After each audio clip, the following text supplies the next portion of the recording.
I'm Dr. Eleanor Janega, and I am a medieval historian and one of the co-hosts of the Gone Medieval podcast on the History Hit Network. But today I'm here to talk to you about one of my personal favorite movies of all time, Monty Python and the Holy Grail.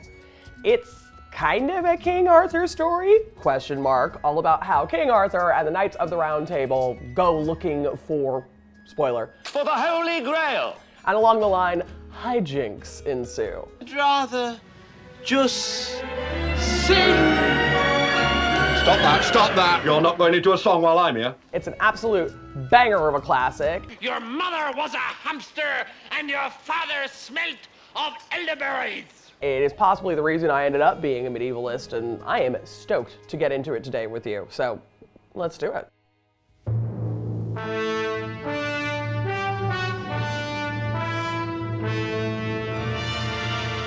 All right, we're in England in 932 AD.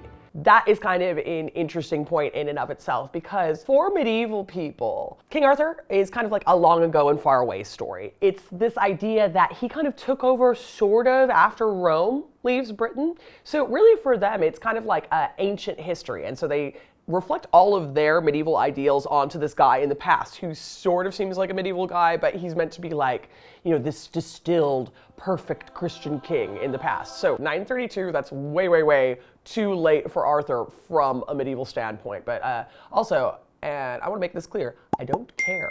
That's fine with me.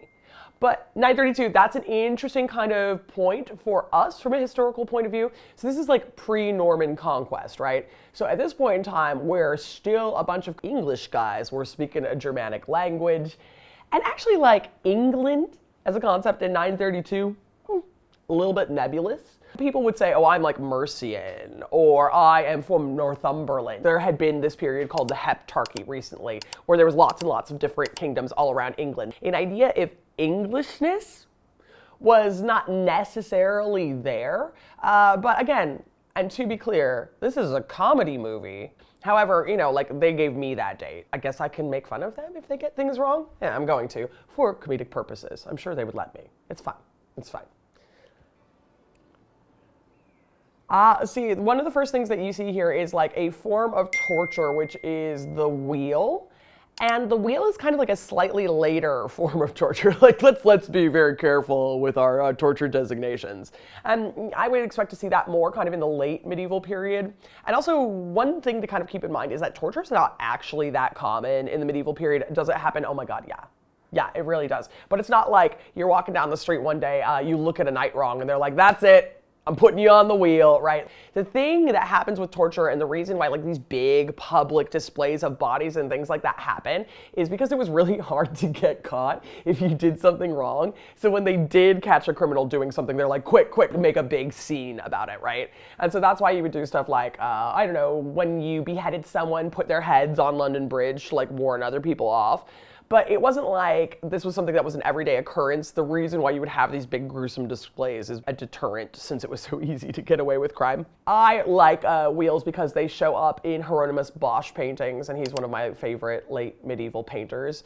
It'll be like hell scenes and stuff like that. So, you know, to me, it's like coming home, seeing someone get tortured on the wheel. But, you know, just normal things that people like, right? It's fine.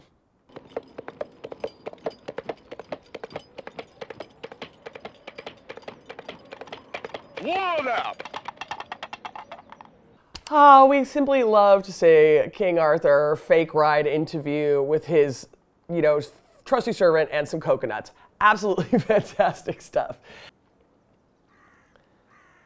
Okay, and then immediately you have a big castle come into sight. And now here is a big issue with the historicity of this entire movie, which is that stone castles didn't exist in England until the Normans take over. It's a French thing. You don't see building in stone really at all until the Normans are really kind of in full force. So you can't have 932 and a big old stone castle. But we're gonna do it anyway, whatever, I don't care.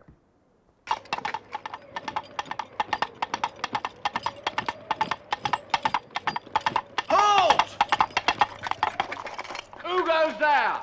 It is I, Arthur, son of Uther Pendragon from the castle of Camelot, king of the Britons, defeater of the Saxons, sovereign of all England. I love this, you know, where King Arthur kind of like announces himself and he gives all his titles. And this is kind of correct. It is what we would expect to hear. He is the son of Uther Pendragon. There's a really weird story about how he is conceived. Let's not get into it right now.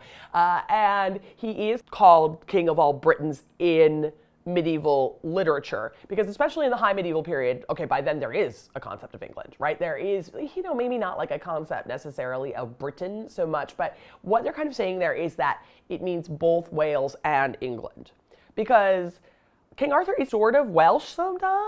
He kind of starts out being Welsh and then they kind of like move around where he's from. Like sometimes he's from Cornwall, which is also a very Celtic place at the time. And then he eventually kind of like moves more and more into England, like as the period goes on. So we would kind of expect some kind of like big declaration like that, and it is like a real literary trope, kind of like saying who he is. And yeah, they talk about him as the defender of England and a guy who defeats the Saxons, because there's this sort of idea that there is like a natural kind of maybe Celtic English person that was there after Rome leaves that like fought with the Saxons, and that's who Arthur represents. So it's kind of historically accurate that, you know, standing outside a castle and just shouting that, less so.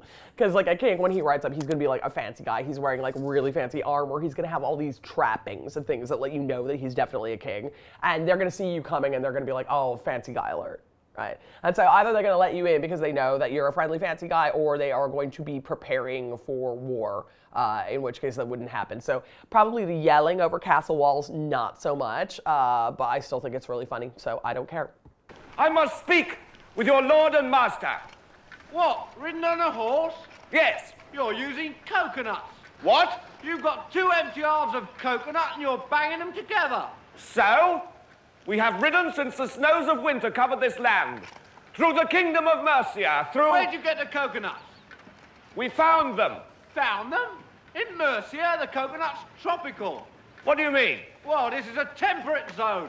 The swallow may fly south with the sun, or the house martin or the plover may seek warmer climes in winter, yet these are not strangers to our land.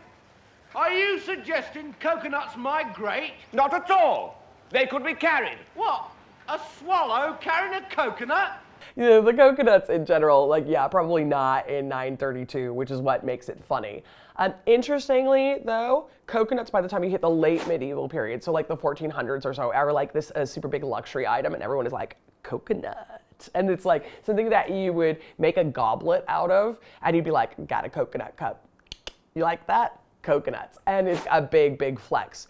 932, it's probably a bit of a strain on the trade network to actually get coconuts into England, but you would be surprised what they do have. Spices come over from India all the time. You get lapis lazuli that's coming in from Afghanistan, things like that. So there definitely is a trade network. It's just that like coconuts, you kind of want them to be at least a little bit fresh, and that is a little bit less so. Also because everyone else is going to eat them on the way.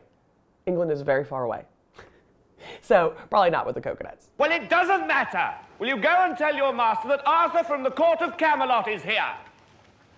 Listen, in order to maintain airspeed velocity, a swallow needs to beat its wings 43 times every second, right? Please! Am I right? I'm not interested. So in real life in 932, we've got a king of the English. It is not Arthur, sorry lads. It is actually Ethelstan, which is one of those really great early English names. Bring it back. Name your kid Ethelstan and then tell me about it. This is what I want. And he does rule over like a contiguous body that is called England. We're no longer in the days of the Heptarchy. We don't have all these separate kingdoms, but the idea of being English is kind of new, and there is still like a lot of autonomy in different places in England because it's kind of big. It's sort of hard to rule everything. But one thing about pre-Norman England is they're like big old bureaucrats. So we've got actually pretty good records about everything that happens at this time. These guys simply love to make a roll or a charter of some description. Which is nice for me. You know, if you're a big old nerd, it's like, oh, well, yeah, is that a charter? Baby. But, you know, for you, it's probably not that sexy. I would argue that probably a King Arthur story is a little bit more fun. But, you know, that is neither here nor there.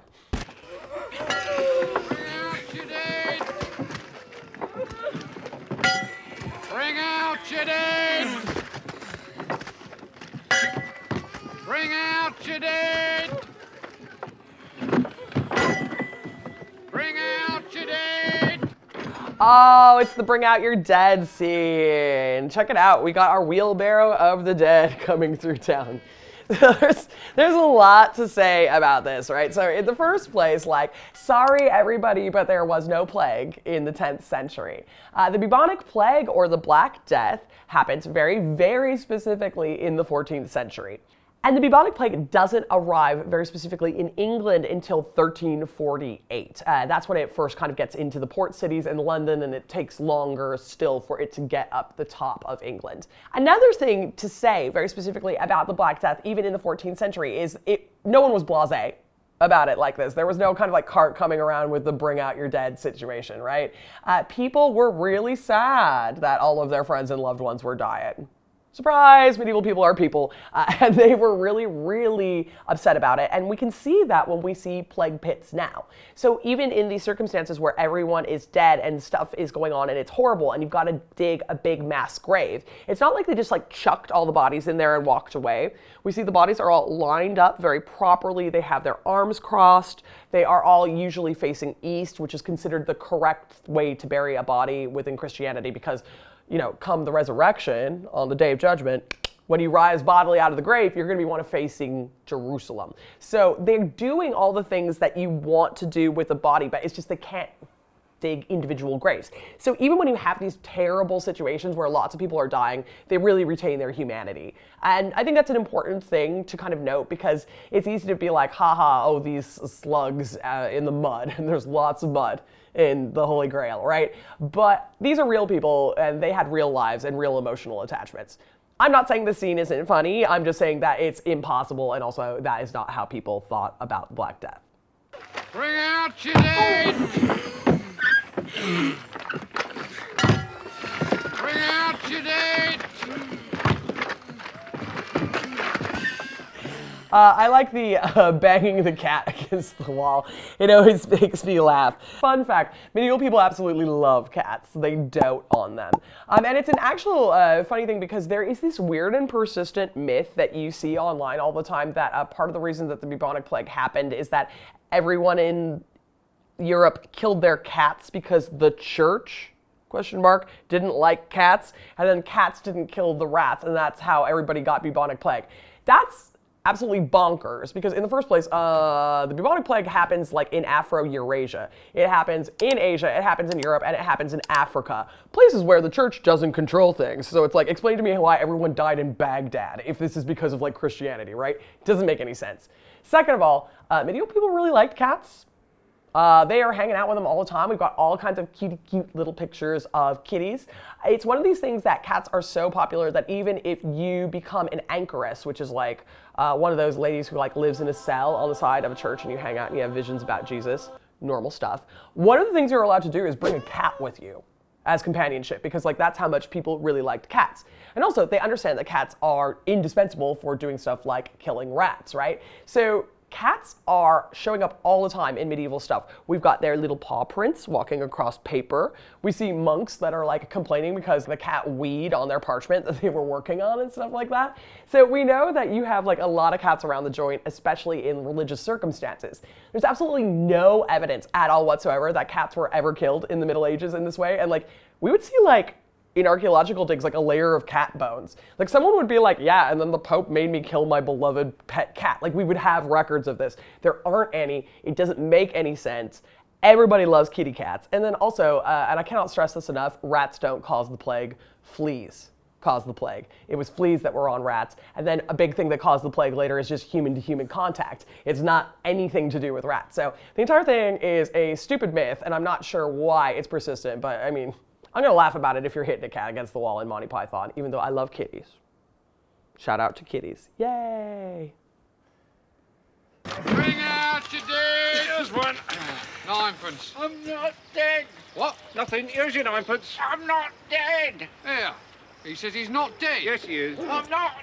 He isn't. Well, he will be soon. He's very ill. I'm getting better. No, you're not. You'll be stone dead in a moment. Oh, I can't take him like that.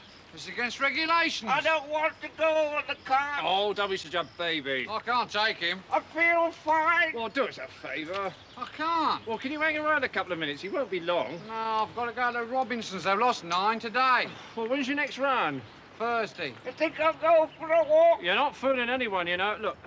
It's very funny when you see this scene too. So it's like, you know, there's all the mud and the sludge and everything is just kind of like brown and gray. And one of the things that is quite funny about this is like the exact opposite is actually true about medieval people. Medieval people are like gaudy with it. Medieval people are about color. That's the stuff that they like. And you're making kind of all of your own clothing. And so they dye it really brightly using just stuff that they grow on their farms. So you will see a lot of yellow. You see a lot of blue in particular, because these are kind of easier colors to make. You occasionally see some red. You're not going to see purple because there are laws about how regular old peasants are not allowed to wear purple. But you would expect to see peasants like in really brightly colored clothes in a town like this. And you know, it's done for comedic effect. Obviously what we're doing is we're ramping up like how sad and decrepit these conditions are. But I am telling you, medieval people loved to show up and show out, even if they're just peasants on a farm.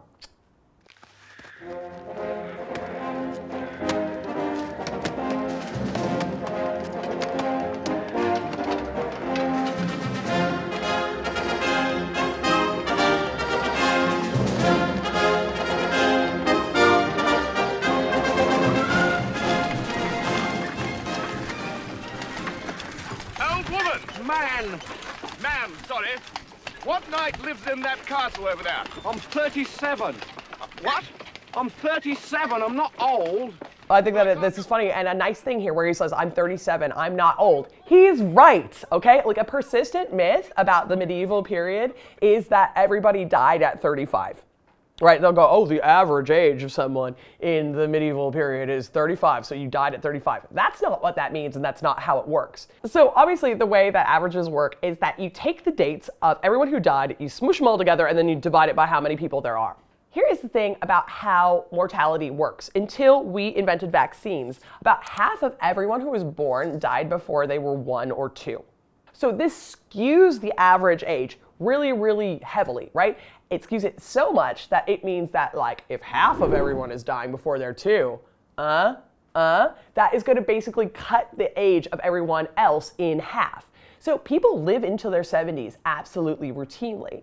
There are issues with this, you know, particularly women die in childbirth a lot. It's super, super common to die in childbirth. It's super dangerous. And, you know, with that also you have high infant mortality. But if you make it through childbirth and things like that, odds are you're going to live into your 70s unless there's a massive pandemic like the Black Death. It's not like you suddenly like woke up one day and you were like, oh, I'm 35. Like that's not how it works. It is just a way of looking at mathematical equations that people kind of forget about. So, you know, this guy's quite right. He's not an old man if he's 35, right? Did say sorry about the old woman, but from behind you looked... What I object to is you automatically treat me like an inferior. Well, I am king. Oh, king, eh? Very nice. And how'd you get that, eh? By exploiting the workers. By hanging on to outdated imperialist dogma which perpetuates the economic and social differences in our society. If there's ever going to be any progress... Dennis, there's some lovely filth down here. I love this. I think it's very funny to slag off kings. I'm 100% pro-peasant. Like this, I'm team peasant. Sure, I like Arthuriana as much as the next person. But the most interesting people in the Middle Ages are peasants. And they're the ones who are doing all the damn work around here. 70% of the population are farmers. They are peasants, they're out in the fields working, and they're making sure that society can tick over. And unfortunately, we just don't get to know very much about them, which is a real shame because a lot of them are illiterate and stuff like this. And you know, I like these peasants who are like, yeah, screw the king. And you know, you see over and over again, people are really dissatisfied with how politics are at the time. And peasants revolt constantly. Like especially in the later medieval period, like the 14th century onward, you have like the Peasants' Revolt in England, you have the Jacquerie Rebellion in France, you have rebellions all the time about the state of the world and the fact that peasants really understand that they are the ones who are contributing to the economy. How'd you do? How do you do, good lady? I am Arthur, king of the Britons. Whose castle is that? King of the who? The Britons. Who are the Britons? Well, we all are. We are all Britons. And I am your king. I didn't know we had a king. I thought we were an autonomous collective. You're fooling yourself. We're living in a dictatorship. A self-perpetuating autocracy in which the working classes... Oh, there you go, bringing class into it again. Well, that's what it's all about. If only people would... Please, please, good people. I am in haste. Who lives in that castle? No one lives there. Then who is your lord? We don't have a lord.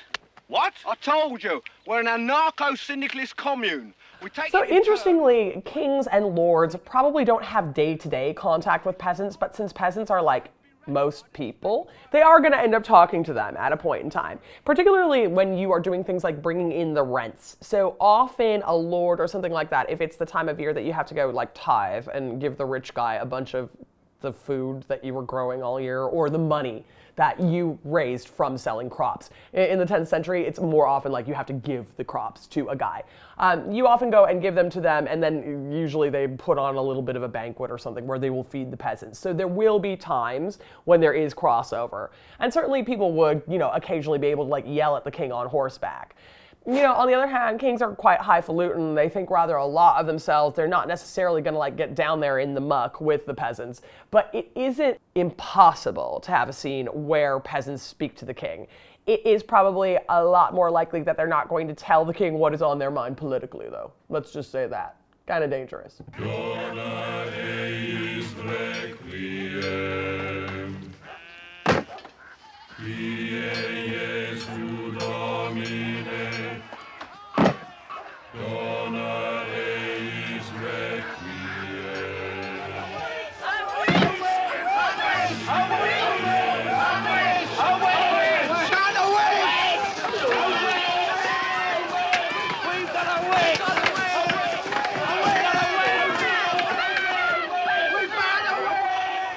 Oh, it's the witch scene. Prepare for me to stand up on my soapbox. Okay, here's the thing about medieval people. They don't care about witches. It's just not a medieval phenomenon at all, witch hunts. Witch hunts, that's a modern thing.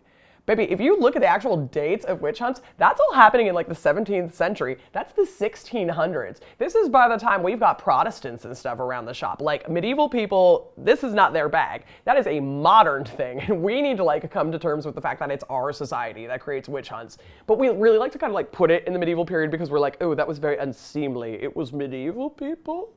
Because it makes us uncomfortable. In fact, like medieval people have very specific ways of looking at the concept of the witch or magic, right? And one of the things that we see, particularly in what are called penitentials, which are like handbooks for priests from around this time, especially like the 8th century, 9th century, 10th century, is there will be penance that you give people if they're doing magic. And it's not because they're doing magic, but because they're like, girl, magic's not real.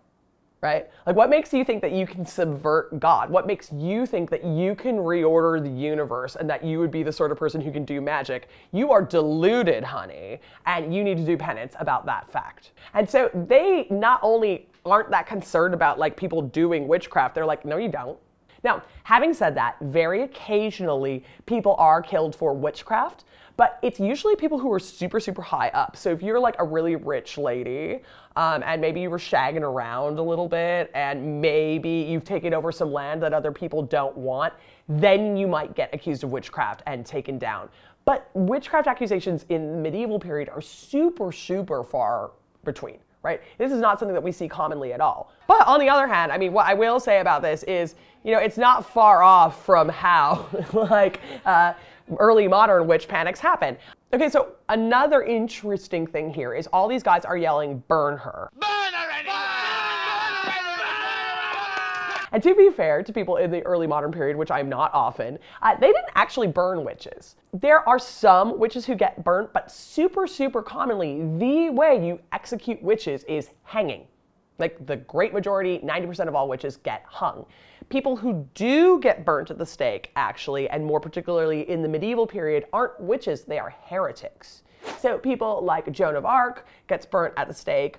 People like Jan Hus gets burnt at the stake. So if you are bringing forward a new ideology or way of looking at Christianity, that's when you'll get burnt at the stake. And they do it because they don't want anyone who adheres to those religious ideas to come collect your body parts and turn them into relics, right? They don't want any competition in the Catholic game. So yeah, you do see people who are burnt at the stake, but it's usually not in this way at all in particular, right? Bring her forward. I'm not a witch, I'm not a witch. But you are dressed as one. They dressed me up like this. And this isn't my nose, it's a false one. Will? Well, we did do the nose. The nose? and the hat, but she's a witch. Did you dress her up like this? No! No! Yes, a bit. She has got a wart. What makes Yeah, you she think is a witch. You know, the one thing that they do kind of like get right here, though, is that when you do get the witch panics in the early modern period, it's just like they just go for people and you never know exactly why. And it is more likely that they are going to be targeting women, and we are seeing a woman here. And in particular, we're seeing kind of like a pretty woman, and that is super common as well. There is, you know, the mythological figure of the witch as like a haggard old crone.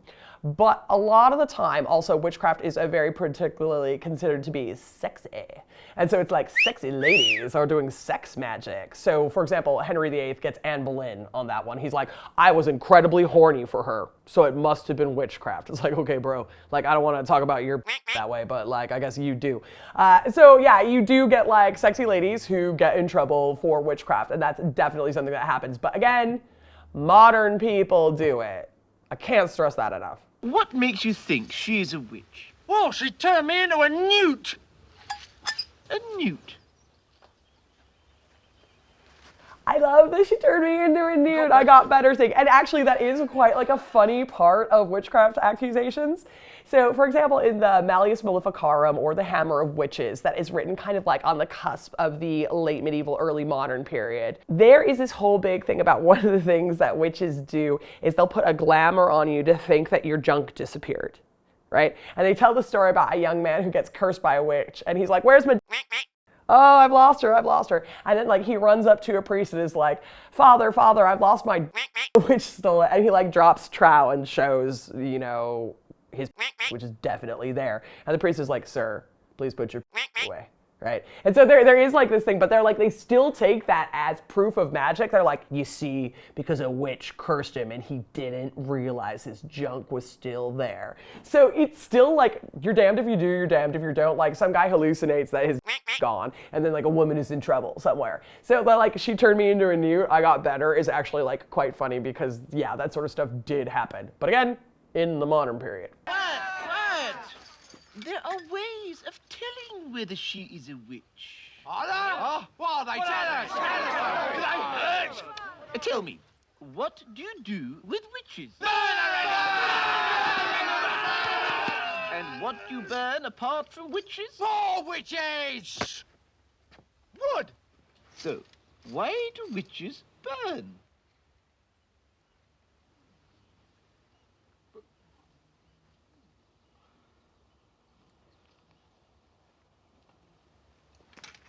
Because they're made of wood. Good. So, how do we tell whether she is made of wood? Now, one of the things that is ironic about this entire scene, and that is like quite funny, is, you know, like we have this whole thing where it's like these stupid peasants who believe that witches are real, and they're dragging this poor woman up for no reason in order to torture and kill her. And there's this guy who thinks he's scientific, but actually he's an idiot. And there's this whole thing about having her weigh as much as a duck, blah, blah, blah, blah, blah, right? But what's ironic is that none of this is true, right? Medieval people don't believe in witchcraft. Medieval peasants aren't like conducting witch hunts. These are all things that modern people do and think. And we're kind of like projecting it onto them. So it's like, well, who's stupid now, right? Because we're the ones who are totally ignorant about this period. And we're the ones who perpetuate these myths about witchcraft and witch panics and how people thought. And we're just dead wrong, right? So there's this irony here, because we're the ones who are ignorant more often, but we're so uncomfortable with that fact that we like to blame medieval people for it. You know, don't do that. Don't be that guy. I'm not saying this isn't funny. To be clear, this is freaking hilarious, but you know, it's just also totally inaccurate.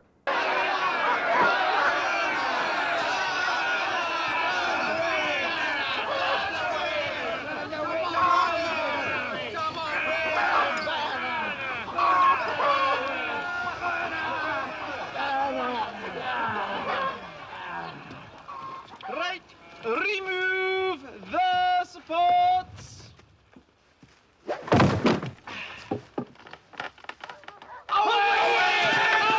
It's a fair cop. Oh, I love this scene. I know everything about it is historically inaccurate, but I think it's really funny. Who are you, who are so wise in the ways of science? I am Arthur, King of the Britons. My liege.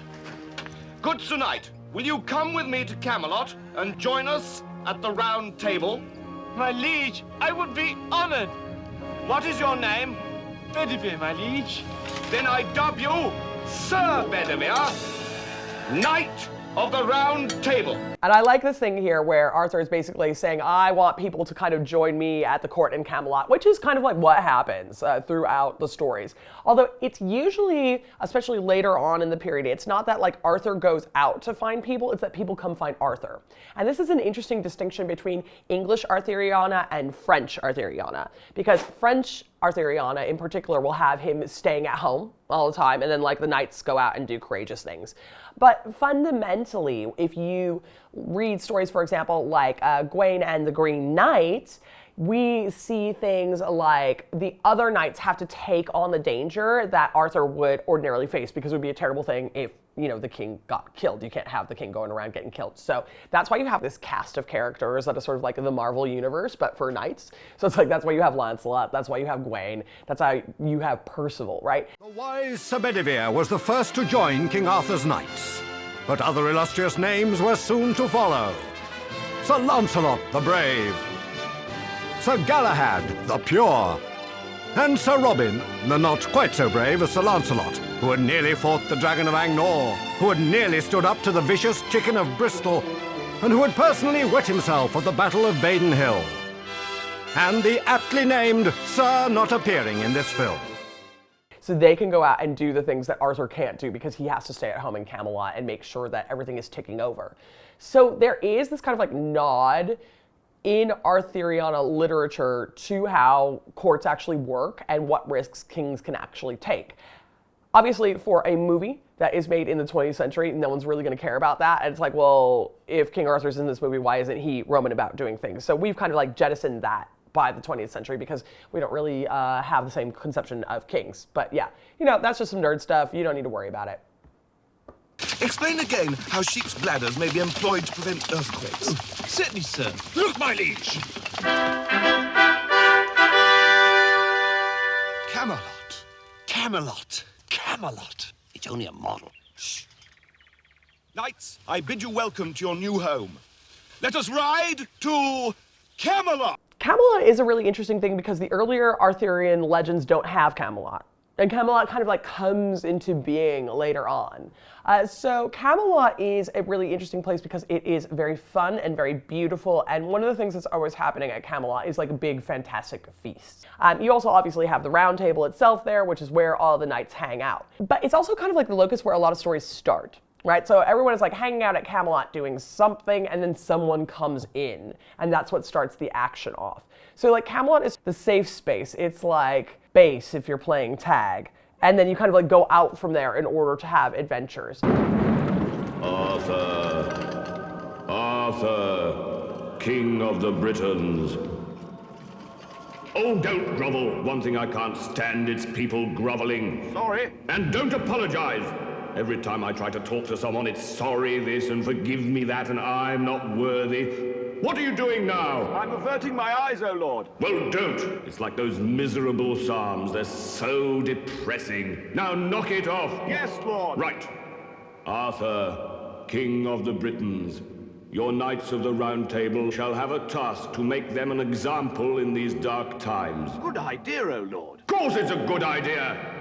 Behold, Arthur, this is the Holy Grail. Okay, so I suppose that we need to actually talk about what the Holy Grail is. The Holy Grail is the idea, this is the chalice that Jesus used at the Last Supper. So when Homeboy was like, takes the bread, and this is my body, eat it, you know, and he says, this is my blood with the wine, drink it. It's the cup that the wine was shared around to for all of the apostles. So this is incredible stuff because it's the first instance of transubstantiation, where the idea is that the bread and wine very specifically does become the body and blood of Jesus, right?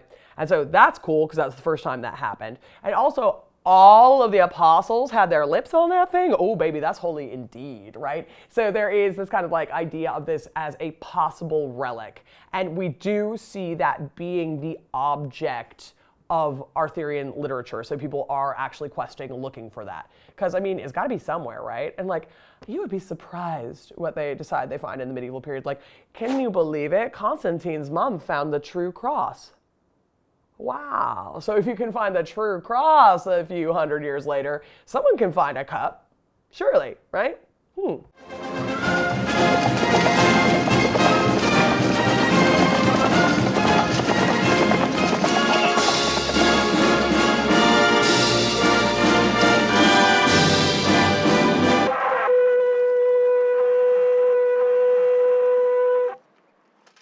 Hello!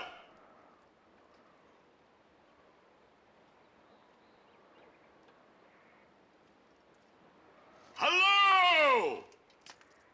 Hello?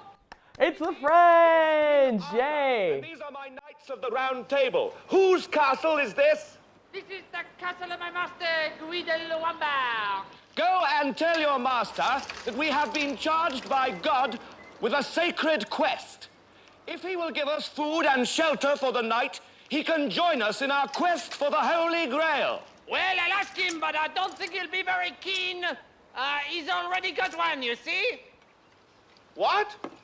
He says they've already got one. Are you sure he's got one? Oh, yes, it's very nice. Yeah, that's it. He's already got a Holy Grail. Obviously, you can't already have a Holy Grail. But I also actually love this kind of like posturing her, because like lords do this stuff to each other all the time. They're like, oh yeah, no, I got a better one. You know, and you see stuff like this happen all the time in the medieval period with relics, for example. Do you know how many heads of John the Baptist there are? There's like 7. There is a very, very common thing, which is the idea that Jesus's foreskin or the holy precipice was around. And this is because, you know, Jesus, because he was Jewish, he got circumcised. And there aren't relics of Jesus so much because, you know, he ascended bodily into heaven and people like want relics. So it's like he's got multiple sets of baby teeth. He has like 5 foreskins. They're just like doing the rounds. And, you know, people all the time will be like, no, I've got this person's arm. No, I've got this person's arm. One really great example is we have whole duplicate bodies, right? So, for example, St. Adalbert, who's a really important Czech saint, the Czechs are like, we've got St. Adalbert's body. And the Poles are like, no, you don't. We have St. Adalbert's body. Still, they are still fighting over this. So, I mean, we're doing it like here with, you know, specifically the Holy Grail, but it's definitely something that you do with relics and you're like, mine's the real one, yours not the real one. So you can kind of like have a, we've already got one in this situation, more specifically for relics. Well, can we come up and have a look? Of course not. You are English type, sir. Well, what are you then? I'm French. Why do you think I have this outrageous accent, you silly king? I love the French, and I love how they're here. And I think this is really funny because the French are one of the people who are super into Arthurian legends.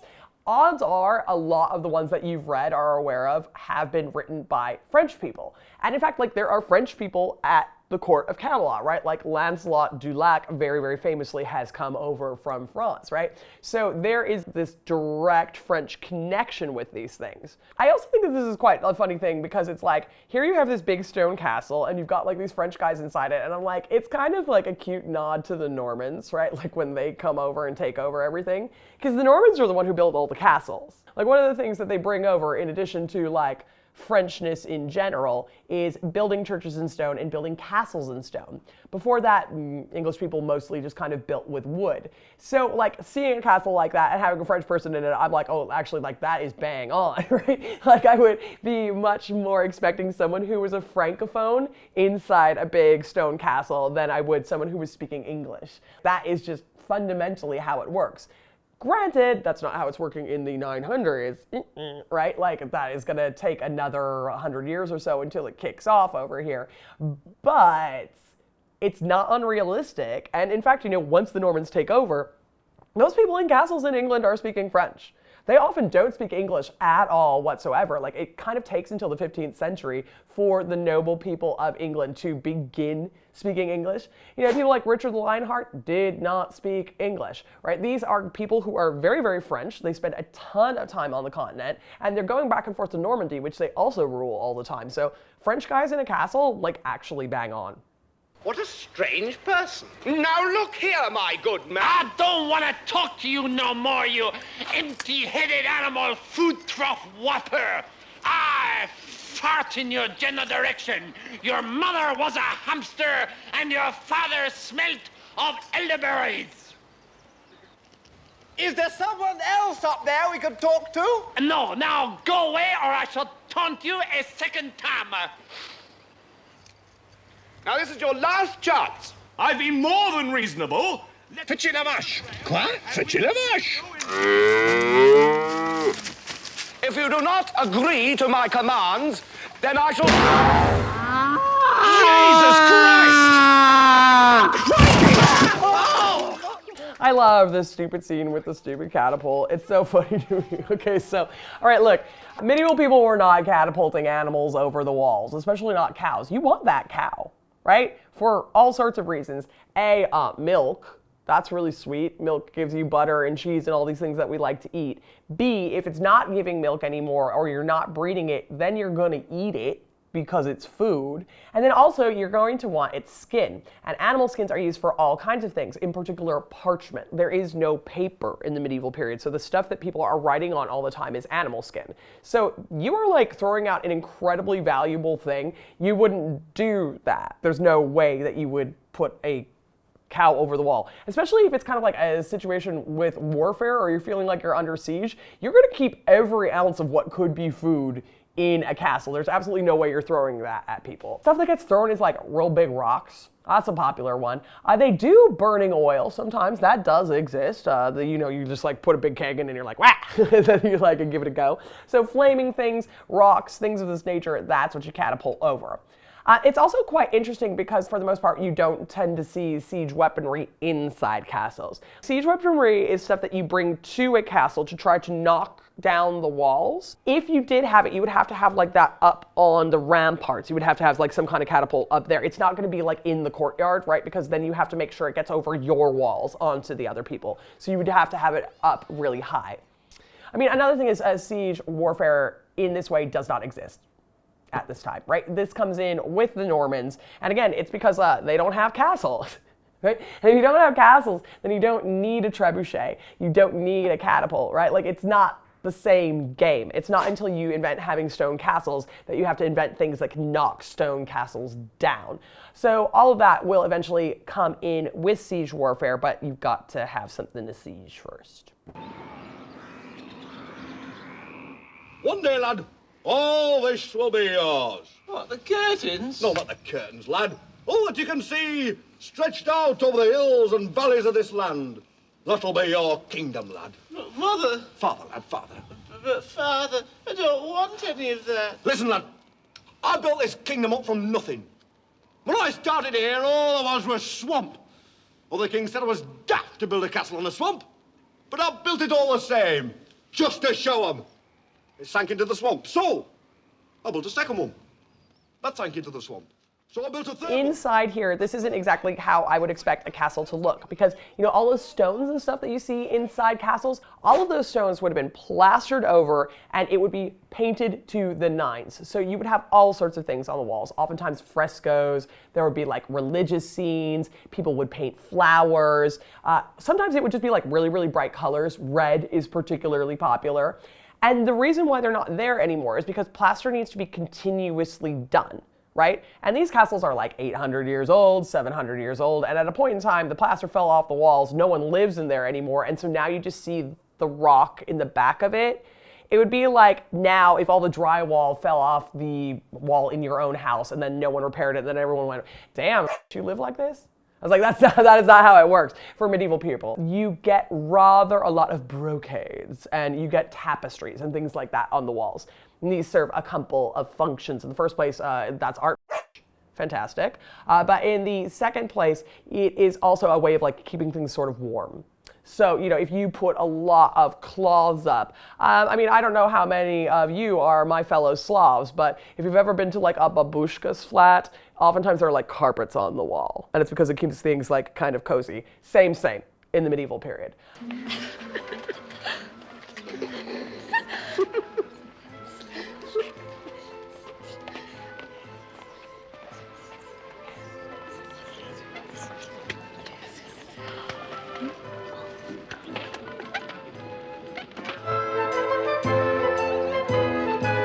I very much like all the musicians though, because one thing that absolutely happens in medieval castles is there are musicians. Medieval people are like, yes, I crave a lute, right? So like you probably have people who are working in a band there, but there's also super, super famous troubadours that kind of like go from court to court. And they are known as particularly good singers or good players, and they can kind of like move around Europe if they want to. So they will sometimes compose their own songs, or sometimes they just play the hits. But these are a really big function courts. Like one of the things that you're going to want to do is you're going to want to dazzle with music as much as you are with tapestries and food and stuff like that. But follow only if ye be men of valor.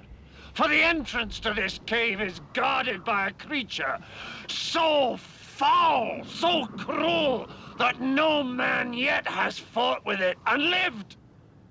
Bones of full 50 men lie strewn about its lair. So, brave knights, if you do doubt your courage or your strength, come no further, for death awaits you all with nasty big pointy teeth.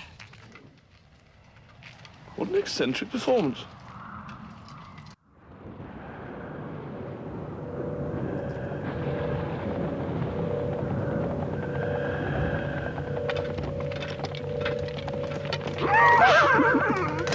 They're nervous, sire.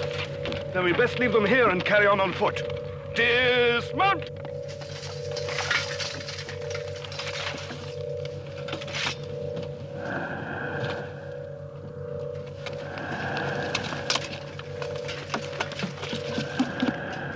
Behold the cave of Camelot. I love the creature. I mean, medieval people love a creature, right? There's always a wyvern. There's always a dragon. There's always like some guy who's going to come and give you a nice little nip that is guarding the entrance to a cave. That absolutely tracks with medieval literature and how it works, to be fair. What, behind the rabbit? It is the rabbit. You silly sod! What? You got us all worked up! Well, that's no ordinary rabbit. That's the most foul, cruel, and bad-tempered rodent you ever set eyes on. You tit! I saw my arm and I was so scared. Look, that rabbit's got a vicious streak a mile wide. It's a killer.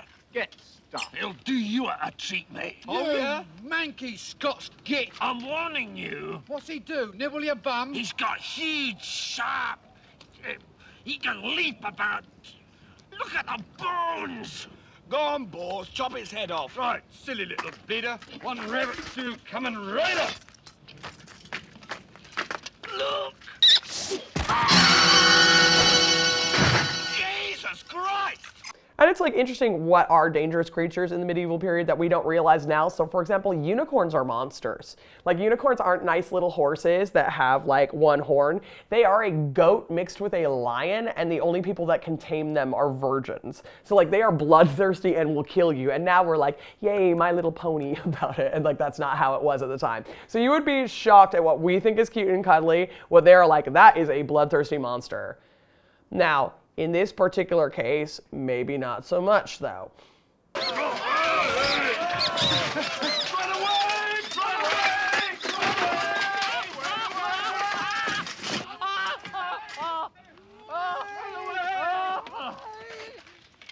The killer bunny rabbit. I love this little bunny rabbit. We see an art trope all the time in the medieval period of rabbits doing wild stuff. And in particular, you see rabbits that are killing people, and we don't know why, right? So we will have all these manuscripts that have little doodles where there is like a rabbit who's hunting a man, killing a man, rabbits having sword fights with each other, rabbits with battle axes, cutting people's heads off, and we don't really know what it's about. Sometimes we're like, baby, is this an allegory? Like, is this like some way of like a thinking about Jesus, which, you know, they love to do? And they might be, and we just kind of haven't figured it out yet. Or it might just be like a joke in the same way that the killer bunny rabbit here is a joke, where it's like, it's funny. The idea that like rabbits could kill people because obviously they're like cute and tiny and little and cuddly. But you do have a trope of bringing out a bunny as a killer object. And we just haven't figured it out yet. It's either a joke that we can't quite parse, or it's got more meaning. I like to kind of think that it's just a joke. Like, it's a joke in the same way that this is. You know, the reason why it works and the reason why you include it and the reason why it's funny is that it's ironic because a bunny wouldn't kill you. And that's a really maybe surface level way of relating to it, and there might be some deeper code, but fundamentally it works and it is funny. That's what this scene proves. Dang it, we're not so different after all. You'd better not risk another frontal assault. That rabbit's dynamite. Would it help to confuse it if we ran away more? Oh, shut up and go and change your armor. I mean, I will never get tired of that scene. I think that, like, when I was a kid and I saw it for the first time, I would, like, cry, laughed. It's just so good, like, when the little rabbit flies through the air. It's perfect. It's a wonderful scene. I absolutely love everything about it. And ironically, it's probably one of the most medieval scenes there actually is in the movie.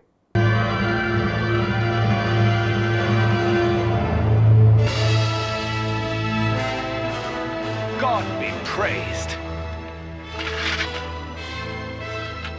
Almighty God, we thank thee that thou hast vouchsafed to us the most holy... Jesus Christ!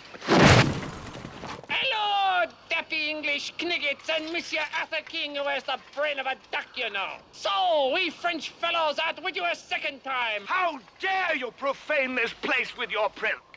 I command you, in the name of the Knights of Camelot, to open the doors of this sacred castle to which God himself has guided us. How you English say, one more time, Mac.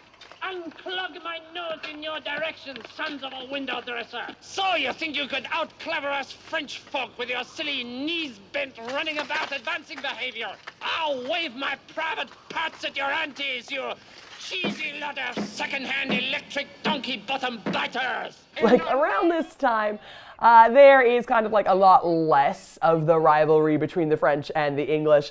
I mean, like, the French would be like, homeboy, do you actually think that you are my rival in any way, shape, or form? You are not. You're the guys who grow sheep, right? Like, you just kind of like, you only just kind of formed a kingdom, and we are very fancy indeed. The French are really fancy. I'm afraid they win this one in terms of the medieval off. Now, the French are interested in the English. There's a lot of trade back and forth, but a lot of times, you know, especially when you get the period after the Normans take over, the English kings are vassals to the French kings. So the French kings are like constantly like lording that over the English and stuff like that. So, you know, you probably wouldn't have this level of antipathy, but also, you know, French people do think they're better than the English. Me. We shall attack at once. Yes, my liege. Stand by for attack.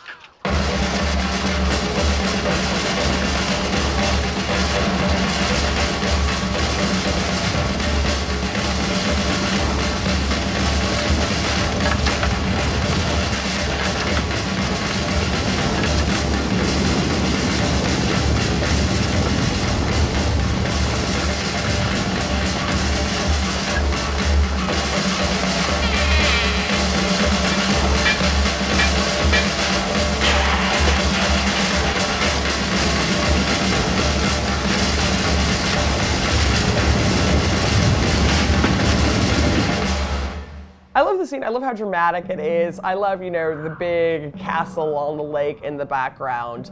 We don't get many of those that are left to us nowadays. But I also like it because I love this silly kind of like little mismatch of all the different kinds of armor, because it just kind of looks like they were just like went into the costume department and they're like, baby, what have you got?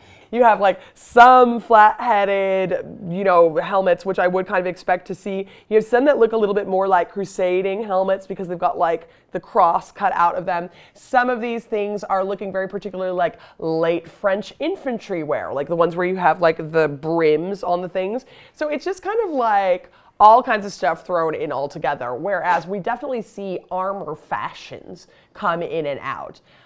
Having said that, I don't particularly care. I just think it's neat to see armor. Maybe if there is at a museum a whole armor exhibition, I'm going to be in there every time, and I'm going to be looking for a whimsical helmet that's got a bunny on it or something like that.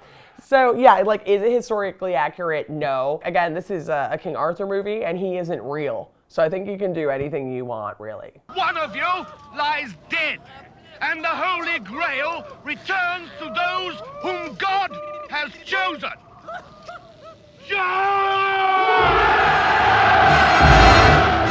I think that this battle scene is also really interesting and kind of funny here because one of the things it really plays with is the fact that like these guys don't have horses, right? Like they don't have horses for the entire movie.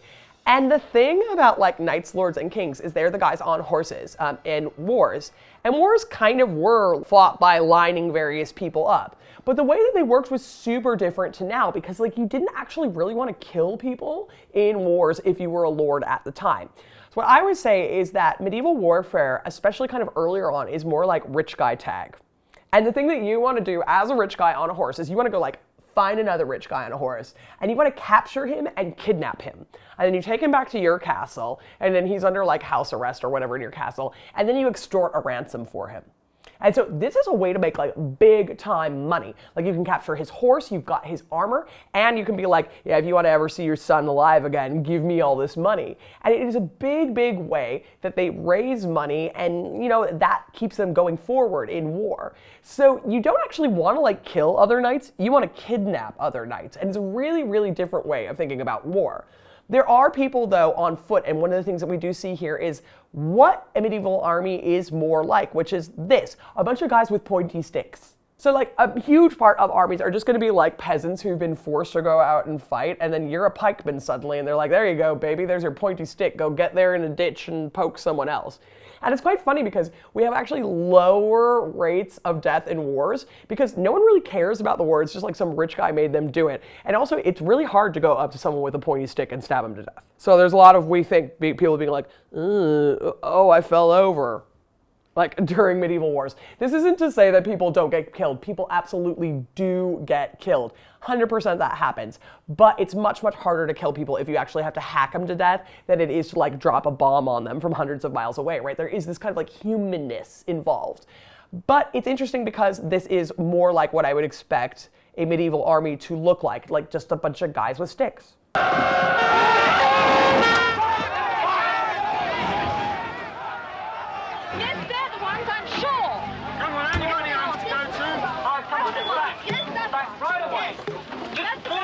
I love this. It's like a particularly kind of like a British sensibility, isn't it? This, like that, that at any moment, like you could be doing something grand and then there's gonna be some posh people who dob you in. Absolutely love this. Absolutely perfect end to a scene. And I think it really does a great job of resolving the movie by playing on how ridiculous the entire thing was. Because like fundamentally, this is a modern fantasy about the medieval period and there's no better way to end it than by like just breaking down that wall and being like, yeah, we were playing, weren't we? Well, I absolutely hate to see The Holy Grail end. It's one of my favorite movies of all time. And you know, for me, personally, it is a 10 out of 10. It's one of those ones where I am gonna smash play every time I see it come up on TV. It's a great comfort watch. It's absolutely hilarious. It's got all these cheeky little nods to the medieval period and medievalisms, which I really, really dig. For me, it is a perfect movie that can never do anything wrong.